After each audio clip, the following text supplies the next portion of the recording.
to Hotel Bar Sessions, the podcast where three philosophers sit down at the end of a long conference day to chop it up at the hotel bar, which, as we all know, is where the real philosophy happens. Welcome back, listeners, to another episode of Hotel Bar Sessions. I am one of your hosts, Lee Johnson, coming from the sweltering jungle of Memphis, Tennessee, and I am joined, as usual, by my co-host, Rick Lee, coming in from the Windy City, and Jason Reed, coming in from, according to him, the tailpipe of the United States, Portland, Maine. And today, we are talking about Hobby Lobby. Oh, no, wait, we're not talking about Hobby Lobby. We're talking about hobbies. But before we do that, let me get some drink orders and some rants or raves. I'm going to you first, Jason. What are you drinking and what are you ranting or raving about? I'm going to have a machine Pilsner from Bunker Brewery here in Portland, Maine. And this week I am raving about Star Trek Strange New Worlds.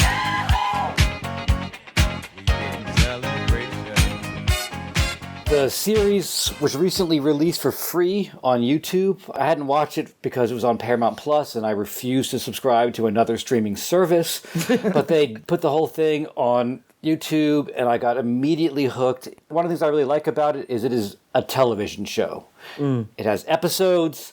Some weird space stuff happens at the beginning. It's all tied up in a neat little bow by the end, and you watch the next one. Of course, their plan worked because now I'm really contemplating getting Paramount Plus for season 2.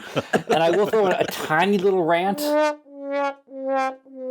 Because YouTube puts in ads, but they put in ads with no regard for scene structure and acts. So, like, the ad will pop up in the middle of dialogue, and then 2 seconds later, it'll cut to the end of a scene, and you're like, that's where the ad should go. Come on, people. But it's all done by an algorithm which has no patience for humanity and its need for narrative resolution. So,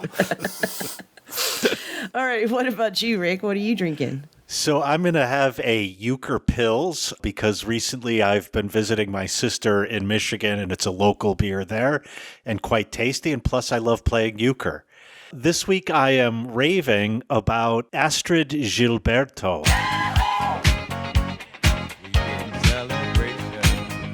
So I don't know why I have this tendency to rave about singers, particularly just after they die.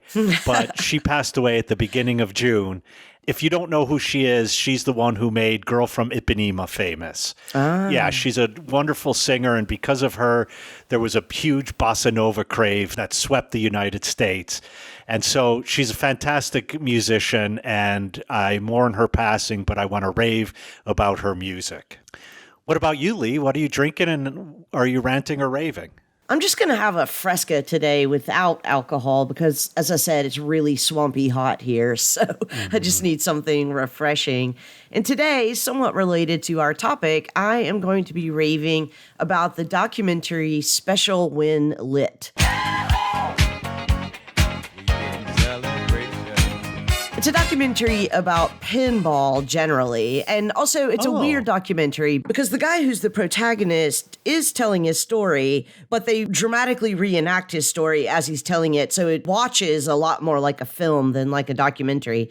But anyway, it's about the guy responsible for re-legalizing, is that the word? Decriminalizing pinball in New York, and then later other large cities, Chicago, Los Angeles, etc., Atlanta, followed. But I didn't know this story. I didn't know that pinball was outlawed in many of the major cities because they considered it gambling. This was kind of spearheaded by LaGuardia, but the great kind of story behind this one guy, along with many of the pinball manufacturers, petitions the city council to decriminalize pinball and has to play a pinball game in the city council hall in order to prove that it is, in fact, a game of skill and not a game of chance. So I highly recommend this documentary. It's called Special When Lit. Definitely check it out. All right, so Jason, you were the guy who recommended that we talk about hobbies today. So what did you have in mind? Yeah, well, I know the concept of hobbies seems a little bit anachronistic. It sounds kind of dated, but I also think it's interesting that hobbies are kind of a very ambivalent idea in the sense that some hobbies are amateur versions of, more respectable, which is more lucrative pursuits such as music, art, or literature, and thus they're seen as kind of a failure, being very idiosyncratic and antisocial haunts the notion of hobbies. Like if you ever watch Jeopardy and everyone has their odd little, I collect, vintage diaper pins and so on. There's always a sense of they seem kind of weird and off-putting, but at the same time, hobbies are often the ways in which many people socialize through these supposedly antisocial pursuits.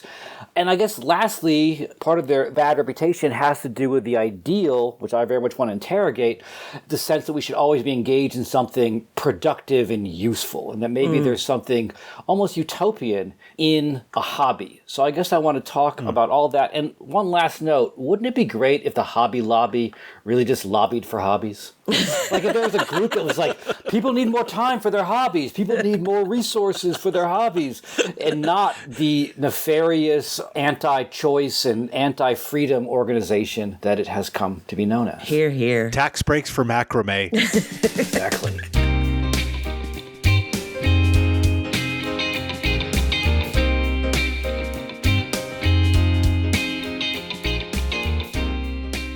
So I thought it'd be useful to start, as we so often do on this show, with a definition.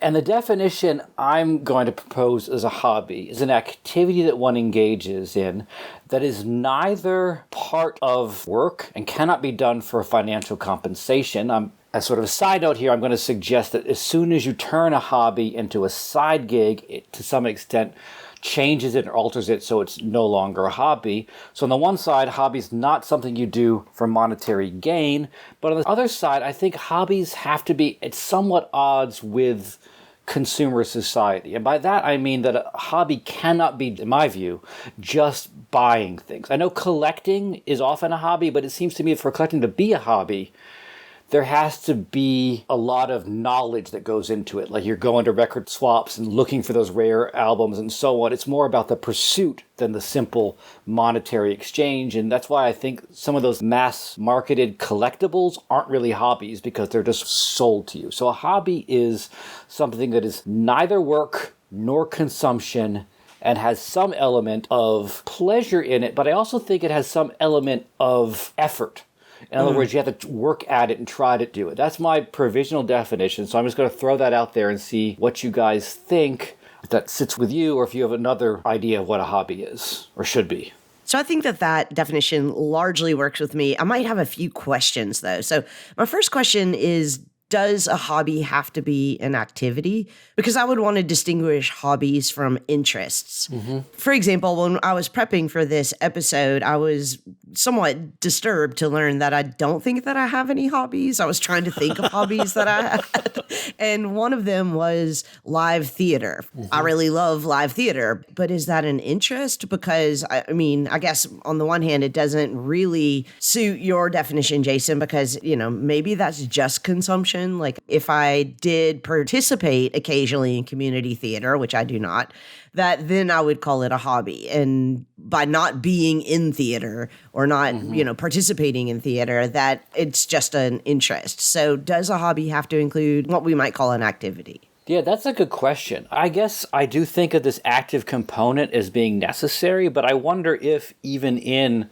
being someone who follows live theater or someone who follows local music or someone who follows independent film, if there might be enough going on there that might make it more active than it might appear, like in the sense that one might be going to these events, but also reading about them, knowing what new events might be happening. And if that takes on an active component, that makes it more a hobby, right? Yeah, if it helps, I do always keep the playbills. So could I call myself a collector of playbills? Yeah, I think that works. You raise an interesting point that there is a blurry line between hobbies and interests, in the sense that an interest often puts one in a passive role, and the hobby, as I'm suggesting, it has more of an active role.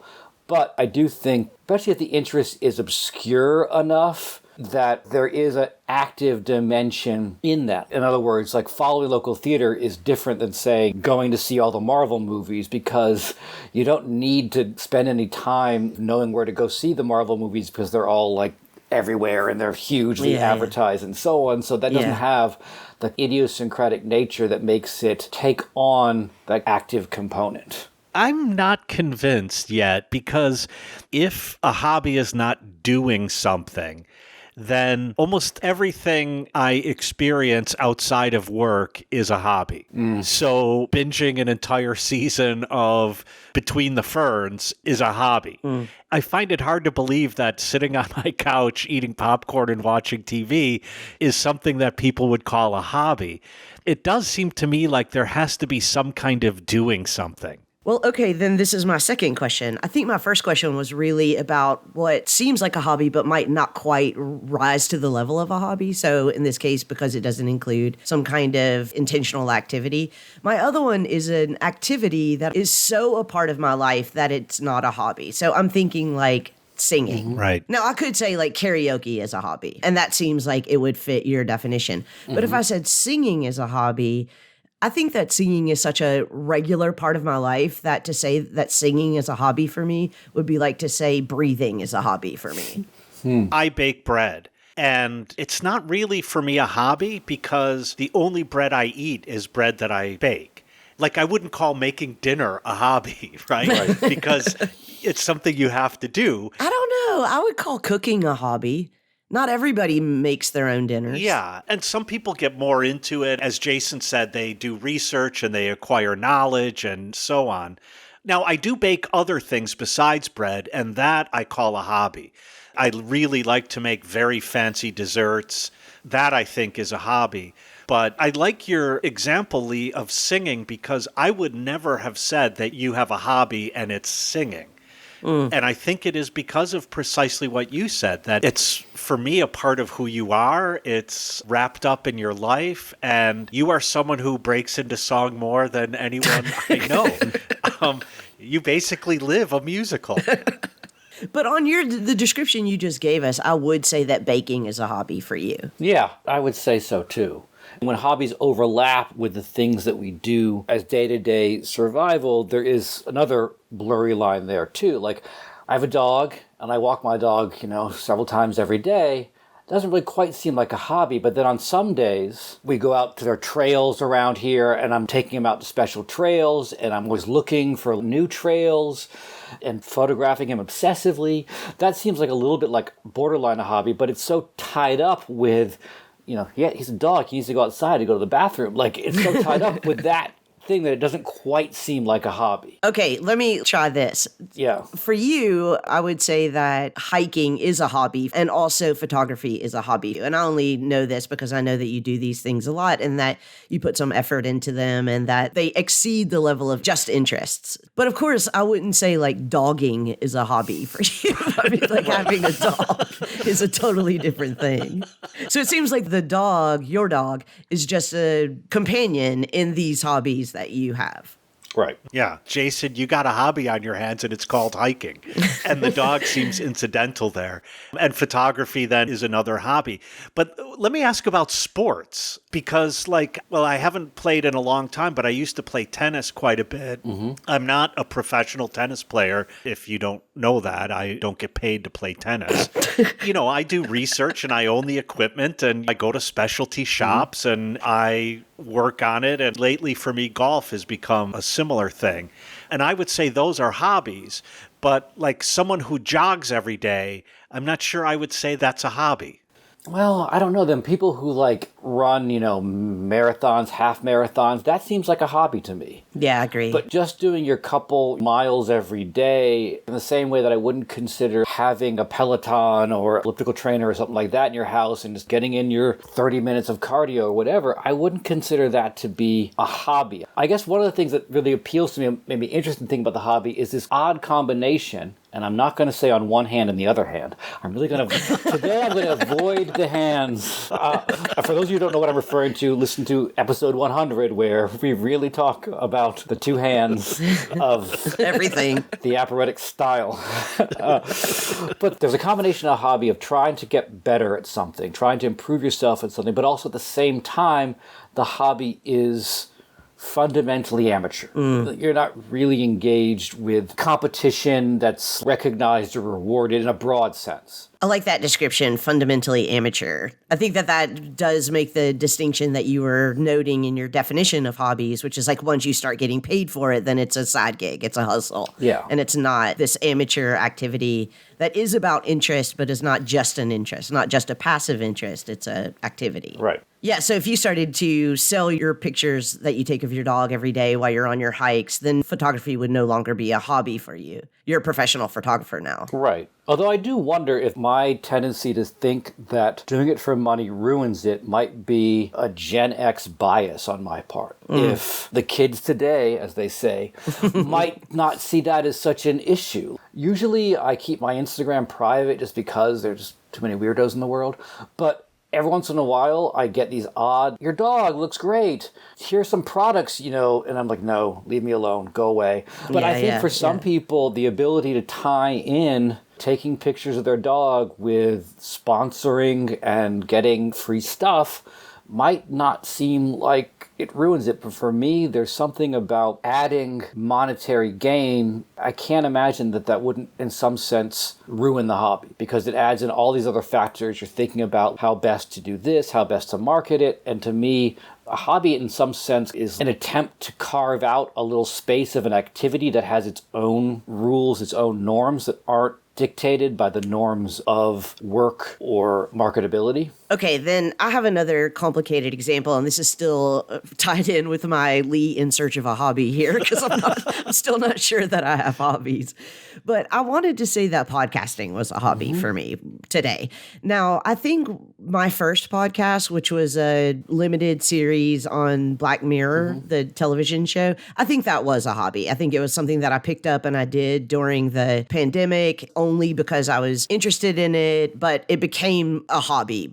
This podcast, Hotel Bar Sessions, it's still amateur, right? I mean, it hasn't quite risen to the level that it's a side hustle or it's a gig. However, it is also something now that I use in my annual evaluations at my job. And I'm very lucky that my chair and my dean do recognize it as research, as professional activity. And so I'm not really sure now. Is it a hobby? Is it part of my job? It definitely does, as you say, conform to the demands of work and marketability. So am I still left without a hobby here, Jason? I would like to insist, first of all, that we are professional podcasters. Yeah, I mean, that's the thing. I also want to insist that one of the reasons why we are professional is because of the remarkable editing job that Lee does that makes us sound way less amateur than we actually do sound. But that leads me to make a distinction between doing something pro bono and being an amateur. So a lawyer might represent a client and not charge them, but that doesn't make that representation automatically into a hobby. It's not an amateur lawyer. Right. Right. Just getting paid is not really the issue. Jason, I think your point is there's actually two things that need to be separated. One thing is, does the fact that you get money for doing it ruin it for you? And that's different from, is this something that you need to do in order to make money to live? That is, once it's part of my income that I'm relying on, it's no longer a hobby, then it's a job. One of the things we're groping for here is pleasure. A hobby is something that you do just for the pleasure of it. Yeah. One of the other things that Lee's example brings up is that, I mean, the dangers I sort of charted out at the beginning have to do with the dangers of living in a capitalist society where everything is turned into either work or something to consume. But I think we, as philosophers, have another sort of danger, and that is our tendency to turn everything we do into something to reflect upon and become part of our philosophical work. I think of Lee's example of the Black Mirror podcast, where you're a fan of a show and you decide to maybe either do a podcast about it or blog about it, and then, oh, look, here's a call for papers, philosophy in Black Mirror. I'm going to submit, this tendency to turn everything into something to reflect upon. And personally, I kind of struggle with that. Like, one of my definite hobbies fits my definition. I came up with a definition, so but it fits my definition, is that for God, how long has it been? Anyways, I've practiced the martial art Aikido for 16 years now. Okay. I don't make any money off of it. In fact, the whole place I go to is entirely volunteer run. So I help teach now, but I don't get any money for that. I'm not very good at it. Every once in a while, people ask me about it. I'll start talking about it and talking about some of the ideas behind it, how it's a defensive art, how it's always about blending with more powerful force. And people will say, that's interesting. And then I even have, and I'm not going to do this now, I even have a quasi-Spinozist theory of what Aikido is about being a finite thing and struggling with other more powerful things. And yes, exactly. People have said to me, oh, you should write something about that. And I always say no, because I don't want it to become subordinate to doing philosophy, because I feel like for it to function for me, it has to function as a suspension of everything else I do. To be perfectly honest, that's part of the reason why I took up martial arts again. I'd done martial arts when I was a kid. I was constantly struggling with exercise, and the one thing I noticed is that every time I did other forms of exercise, like I'd go for runs or I'd swim, my brain kept thinking about stuff, and I couldn't stop that. And you know what was really good about stopping your brain from thinking about stuff? Someone trying to punch you in the face and trying to figure out how to defend yourself, you suddenly can think about nothing else other than someone trying to punch you in the face. So I needed something to engage both my body and my mind. Struggling against dualism here again, for the Spinoza's part. And so that's why I did it. But at the same time, just like Lee, years ago I got super into The Wire. I published an essay on The Wire. You see this all the time. There's philosophy of sport. There is a martial arts society that sometimes has things at APA and so on where they talk about philosophy of martial arts. So there is a tendency within philosophy to ruin our hobbies, not by monetizing them, but by making them offshoots of our CV, which I also think can put them in jeopardy in some way as well. Okay, so let's recap the definition. I don't think that we've strayed far from Jason's original definition. I think that we've just honed it a little bit. So first of all, a hobby is an activity. It's an activity that, as Jason started with, is somewhere between production and consumption. So it might involve you producing something, for example, a podcast, but it's not simply for money in the sense that you depend on it for a living. So it's not work, and it's not necessarily tied into your profession in a way that becomes work. But it also is something more than simply an interest, a passive interest. So even if you are consuming things, you're becoming kind of an expert about them, or you have to do some kind of active work at understanding what it is. Did I leave anything out? I don't think so. I think also if your hobby is collecting, then the collection has to be displayed properly. Because there's a difference between a collection and a mess. Yeah, Rick says with his vintage diaper pins display right behind him.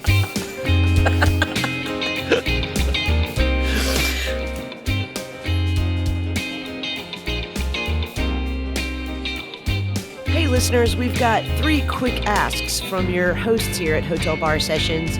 First, if you haven't done so already, make sure that you're subscribed to this podcast on whatever platform that you listen to podcasts.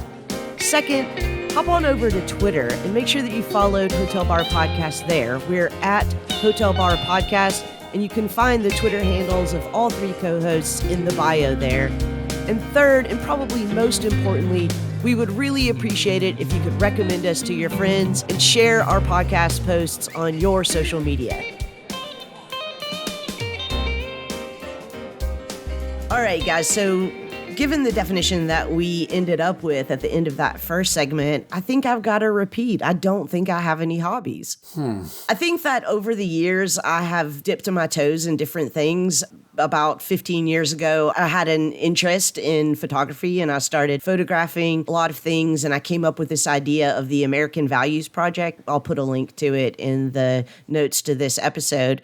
It ended up becoming a thing that actually was displayed. I had a show here in Memphis. I had a show at a gallery in New York. But then I was like, all right, I did something with it. A few years later, I became really interested in film editing and audio editing. I had produced a documentary film. And then when I was done with that, I was like, all right, well, I don't want to be a filmmaker. I'll move on to something else. Then, during the pandemic, I started a podcast. I mean, I am still doing that, but it's only been 3 years.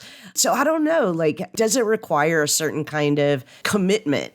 I turn an interest into a hobby and then I accomplish something with it and then I just move on to another interest. Does it have to be protracted for a certain amount of time? You raise for me a really interesting point, Lee, namely the relationship between hobby and free time or leisure time.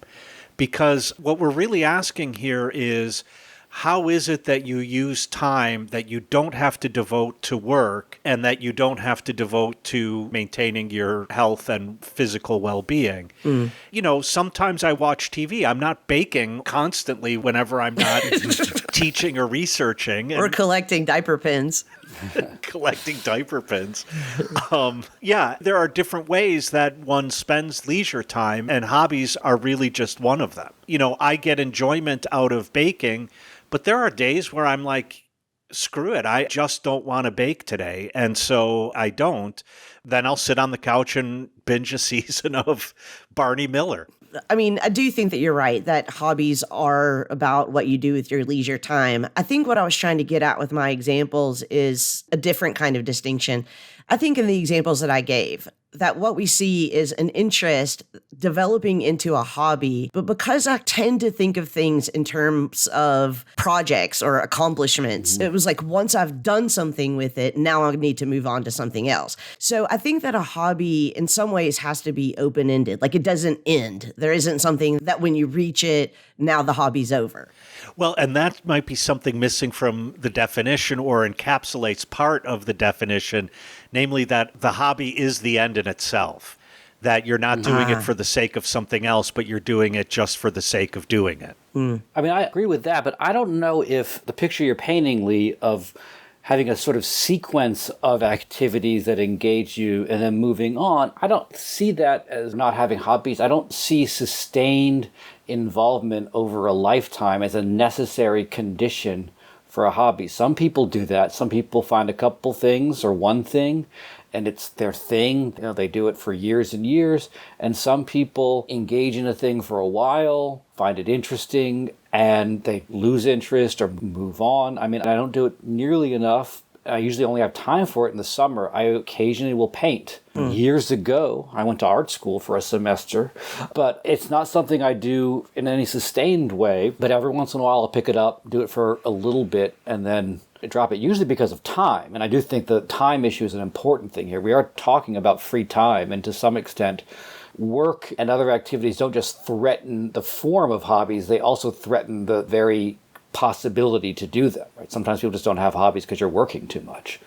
But I don't know. I feel like someone could have multiple hobbies over a lifetime, and that doesn't in any way, for me, threaten their status as hobbies.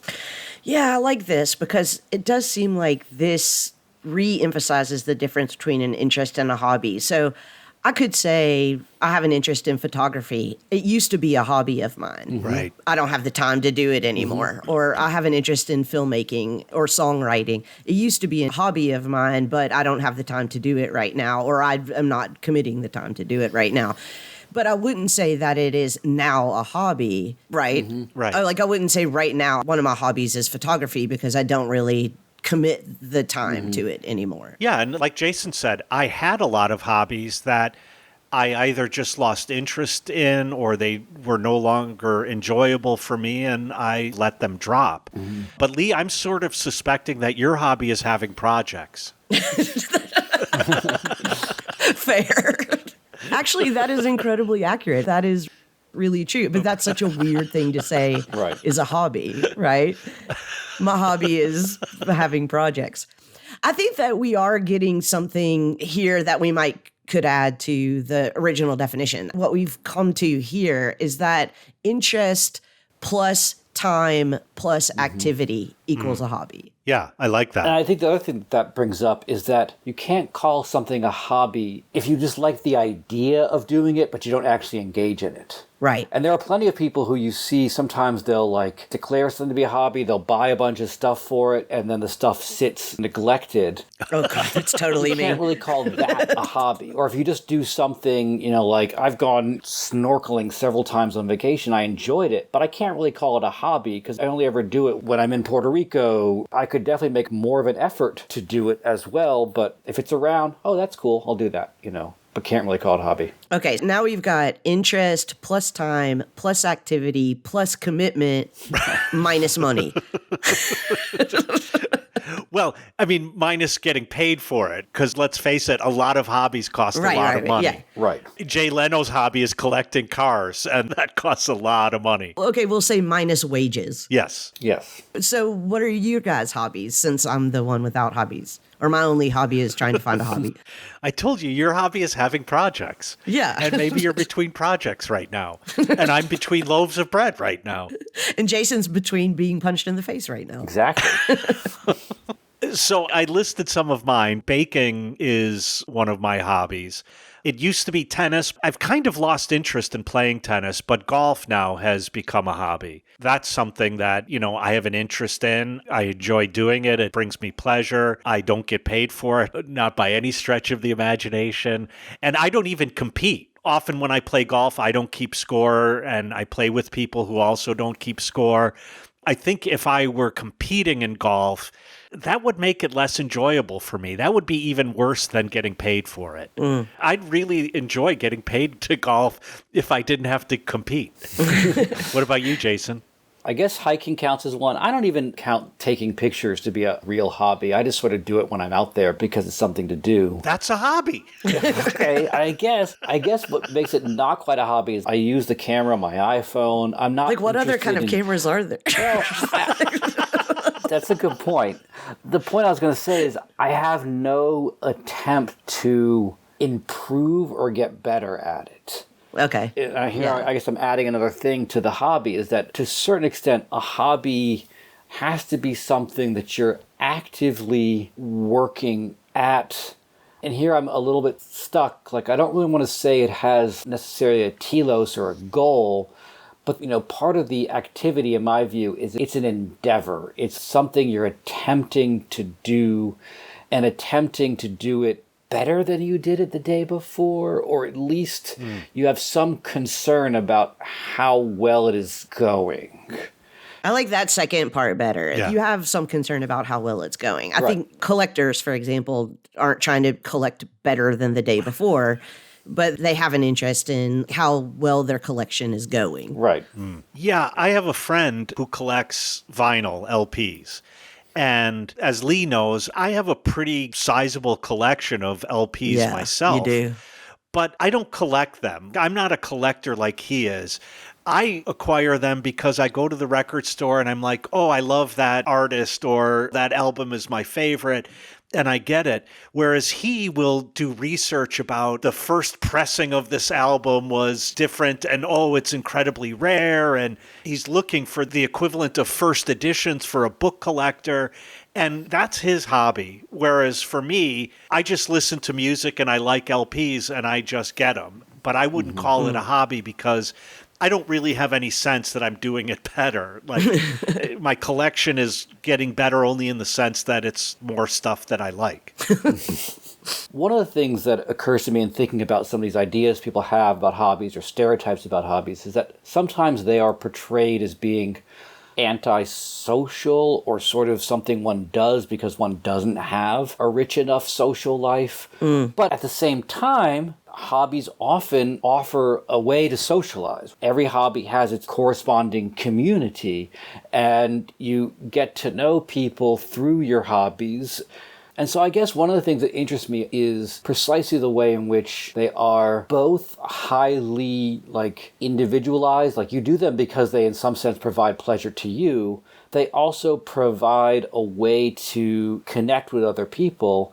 But it is an interesting kind of connection because meeting people through hobbies is sometimes very different than the friendships we form in other parts of our lives, because it is connecting with someone primarily based on a shared interest in a particular thing. Right. I want to kind of disagree with this because I do think that there are a significant number of very common hobbies primarily meant for people to find pleasure away from other people. Not necessarily antisocial pleasure, but non-social pleasure. I'm thinking of things like baking, gardening, even jogging. I think these are things that people really need, as people will often say about these hobbies, that they help me recenter myself. Right. Find a kind of pleasure that is my pleasure, that is not being fed to me by the town square or the market or the job or anything else like that. But on the other hand, even for something like baking, when I'm doing it as a solitary individual, and I'm doing it to a large extent precisely because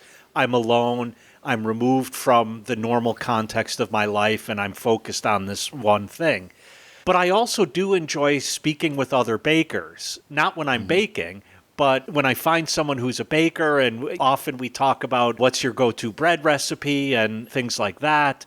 And so there is that social dimension. I don't think that's true for everyone. But it's different than the hobby itself. Yeah. I don't think that's true for everyone. And I also think that, again, the pleasure comes from the actual baking. That's right. Not the talking about baking. Right. The pleasure for the gardener comes from the actual gardening. I mean, yes, there are going to be gardeners who belong to gardening clubs and, those kinds of things. But I do think that we need to recognize that there is this subset of hobbies that are about being non-social, finding pleasure away from everyone else. Yeah, I think that's true. There are some hobbies that are really about just being able to do something that is a self-enclosed activity. I think about, this was always an odd hobby to me. It was a while ago, 10 years ago, there was the whole adult coloring book thing. Yeah. They were adult, not in the sense of X-rated. They were adult in the sense that they were you weren't coloring in pictures of SpongeBob SquarePants. They're the ornate designs, and the whole point was just to kind of give you something to focus on and give your hands something to do. And they seemed to me kind of perplexing. I never quite got it as a hobby. Oh, I totally got that. It seemed to me the sort of thing where the primary goal of the hobby is to just sort of have some quote-unquote me time, right? Cut off interactions. Yeah, I think about, on this same vein, people who used to build, those ships and bottles or model planes or whatever. I think that those are about being able to really concentrate on something and put out the rest of humanity, right? Me time. Right.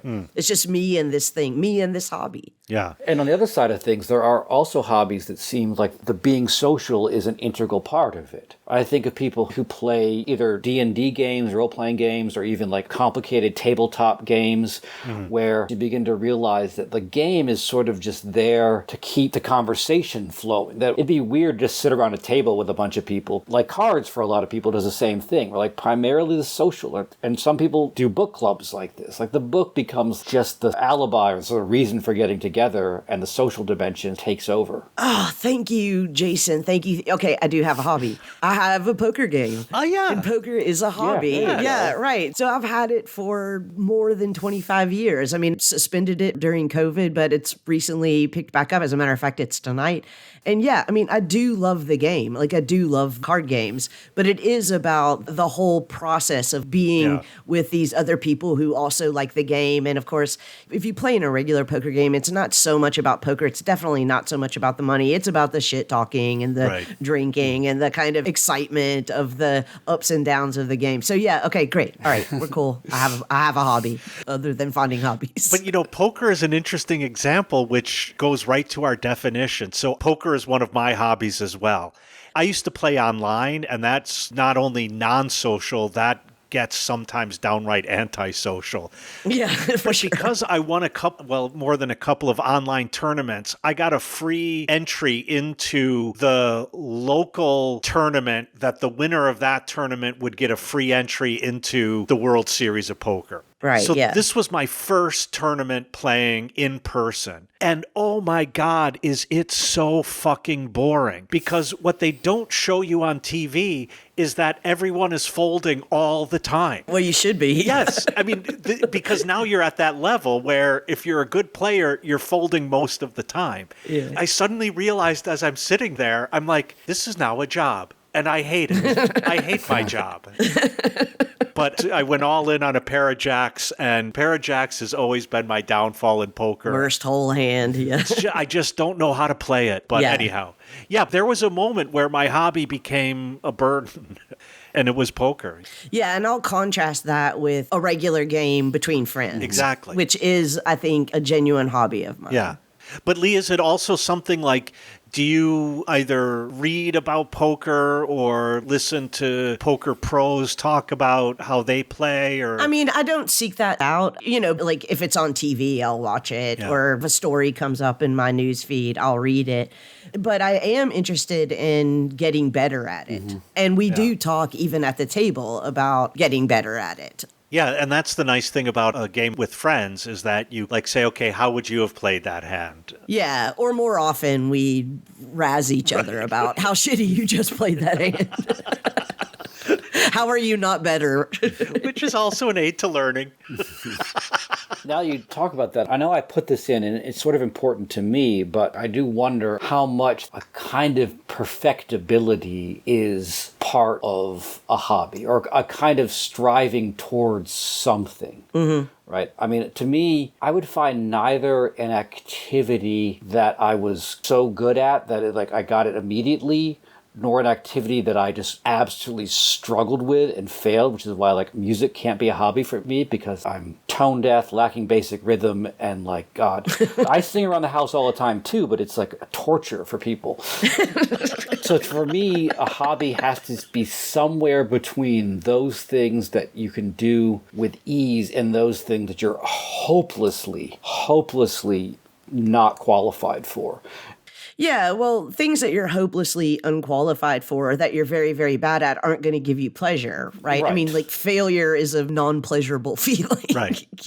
And consistent failure is a particularly bad feeling. So I don't think that anybody finds pleasure in that. But, one of the things that we can see is that there's a different kind of pleasure in what I'll just generally call non-social hobbies. Gardening, for example, or cooking, and the social hobbies. Those are different kinds of pleasure. And I think I could never have a hobby that was something like, maintaining bonsai trees or those sorts of things because I'm a mostly social person. Those will never be my hobbies. Just like something that I'm very bad at will never be my hobby. But I can see also that people who have social anxiety or, being social is non-pleasurable really for them. A regular poker game is not going to be a hobby for them in the same way that singing is not going to be a hobby for you. I wonder, following up from what you said, Lee, if the issue is not so much whether it's social or non-social, but something Jason said earlier about Aikido, is that the martial art you practice? Namely, that it allows him to shut his head off. I think this is one of the problems we in our profession have is that our minds are going all the time. And I have to say that when I'm baking, I can still think. When I'm golfing, as I'm actually hitting the ball, I'm just thinking about that. But then you're walking and you have a lot of time to think.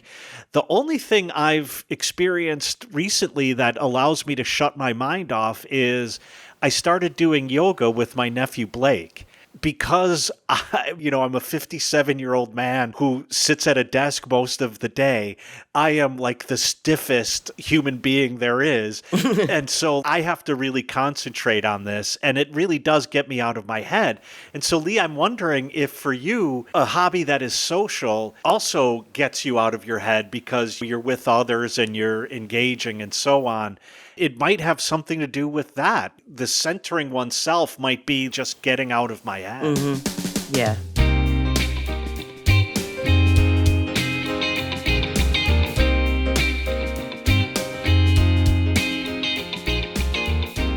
So Theodore Adorno offers kind of a criticism of the idea of a hobby in his essay on free time. And he says as following: When the illustrated weeklies report the life of one of those giants of the culture industry, they rarely forgo the opportunity to report, with varying degrees of intimacy, the hobbies of the person in question. I'm shocked by the question when I come up against it. I have no hobby. Not that I'm the kind of workaholic who's incapable of doing anything with his time but applying it industriously to required tasks, but as far as my activities beyond the bounds of my recognized profession are concerned, I take all, without exception, very seriously. So much so that I should be horrified by the very idea that they had anything to do with preoccupations which I had become mindlessly infatuated with merely in order to kill time. Making music, listening to music, reading with all my attention, these activities are part and parcel of my life. To call them hobbies would be to make a mockery of them. I hate that quote. I hate it.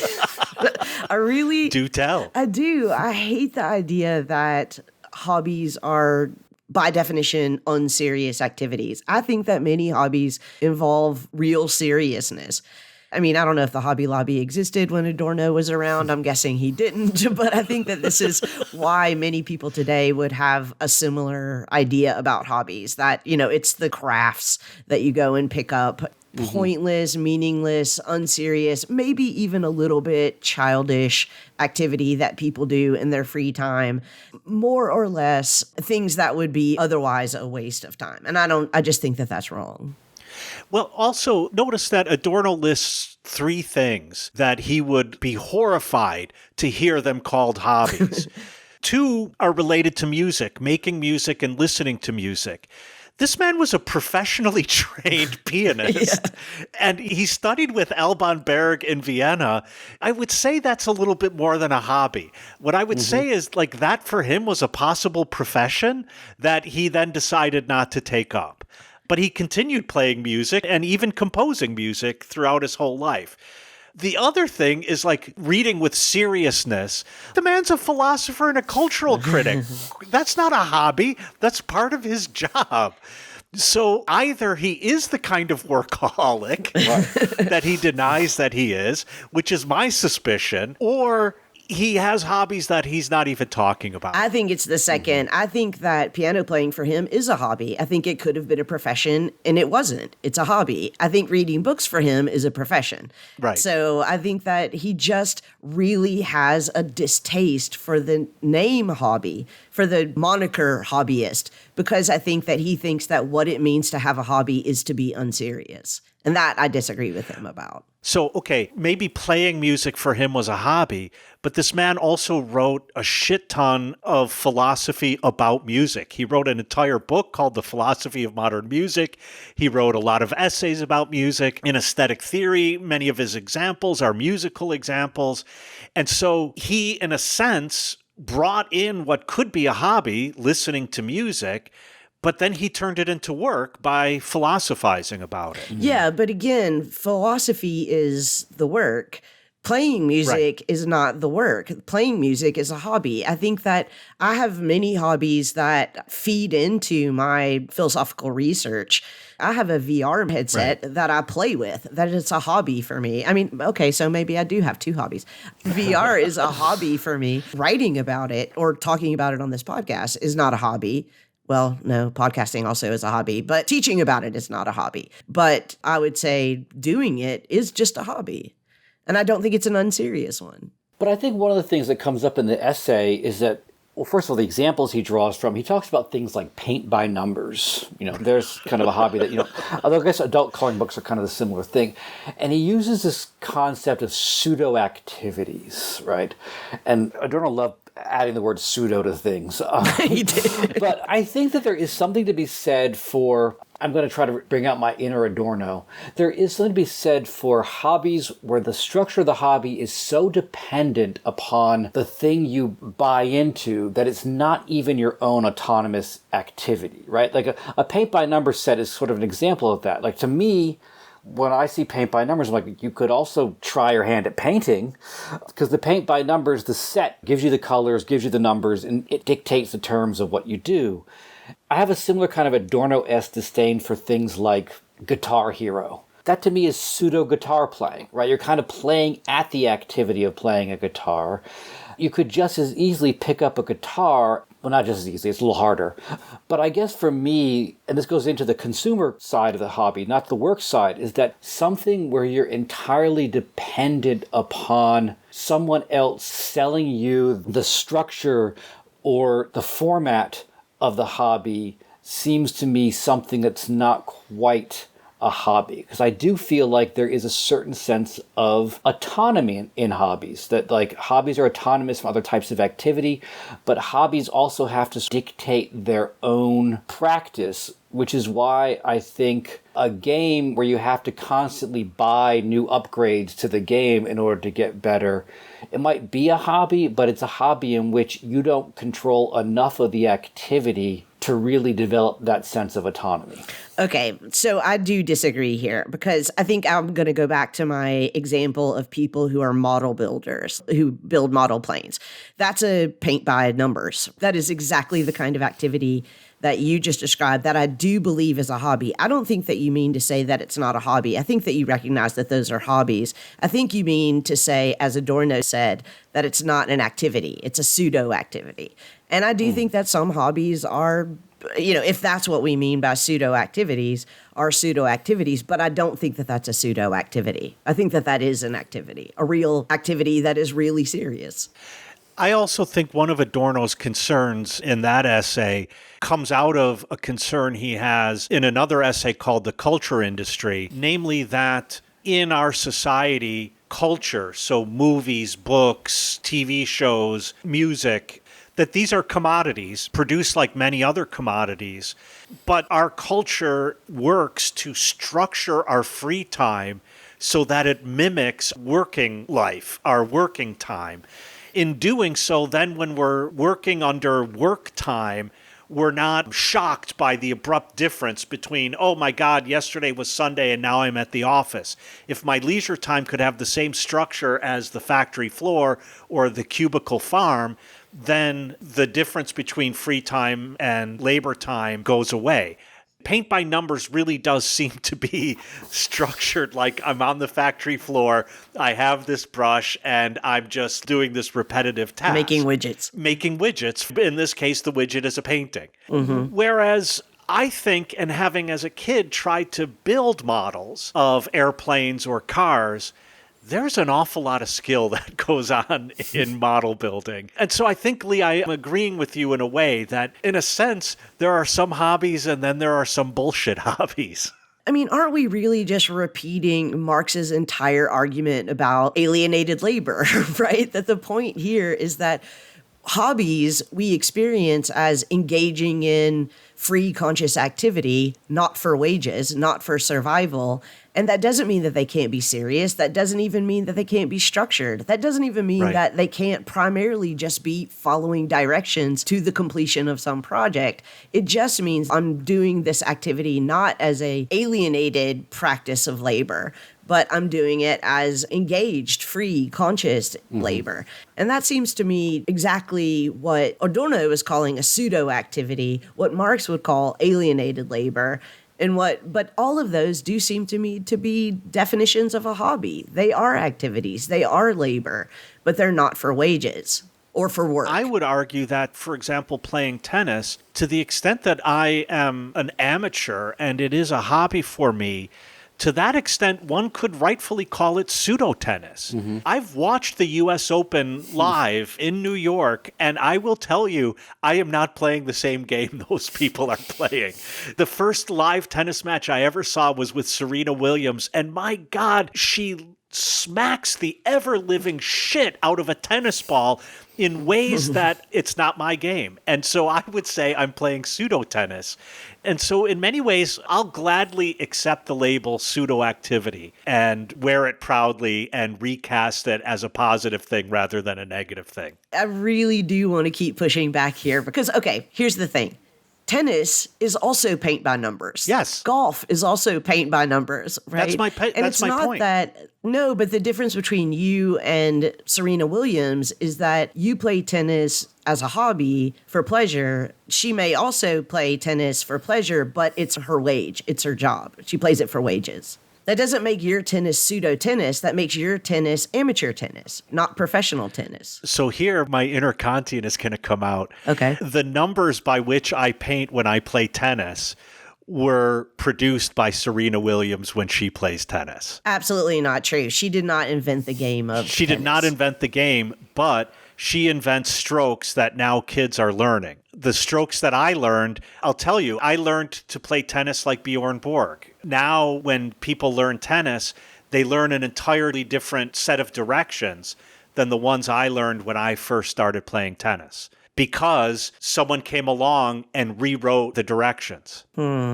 I'm going to have to think about that, because I do get the point that you're saying, but I don't think Borg or Williams invented the forehand or invented the backhand. And that is the numbers in the paint by numbers of tennis.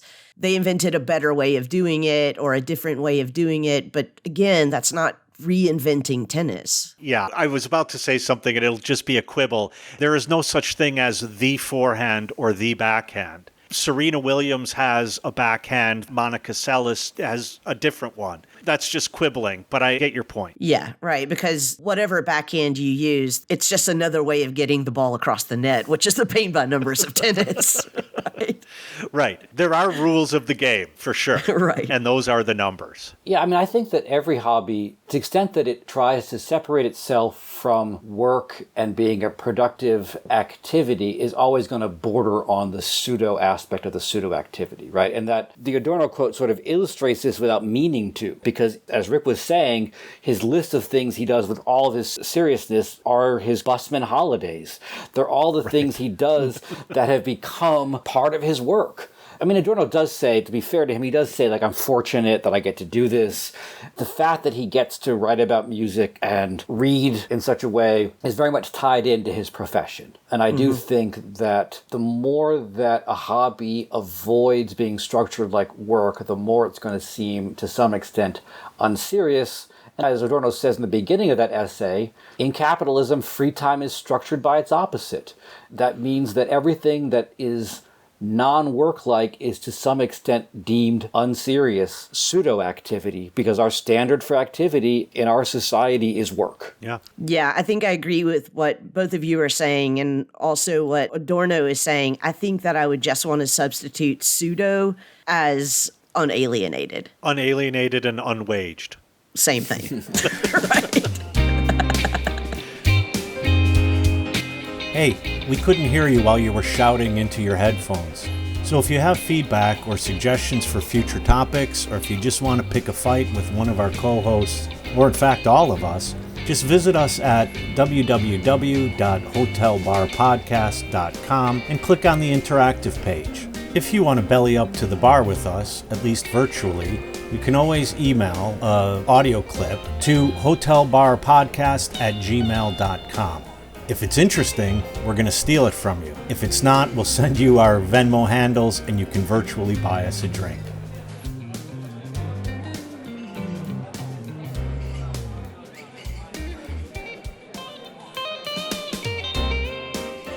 So the bartender is making last call, so we have to end our pseudo activity, our very unserious activity of drinking and talking here.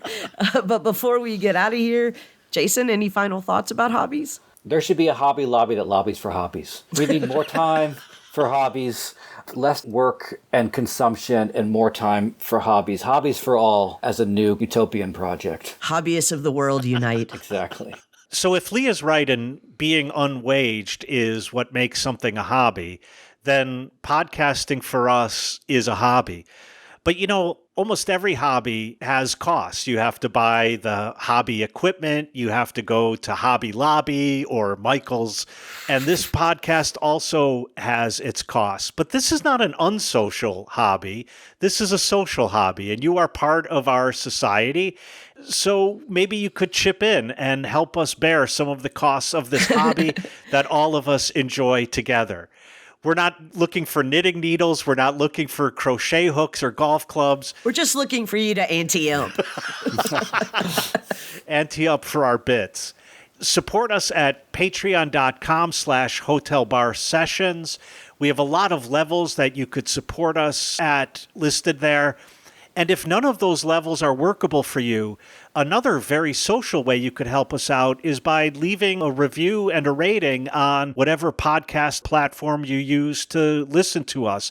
That goes a long way to helping other people find us and spread the word about what a great hobby sitting in a hotel bar drinking with philosophers is. All right, guys, it looks like our ride is here. I'm looking forward to talking to you next week when it looks like we're going to be talking about prestige TV. Ooh. Also one of my hobbies. Yeah, bye. See you then. Bye.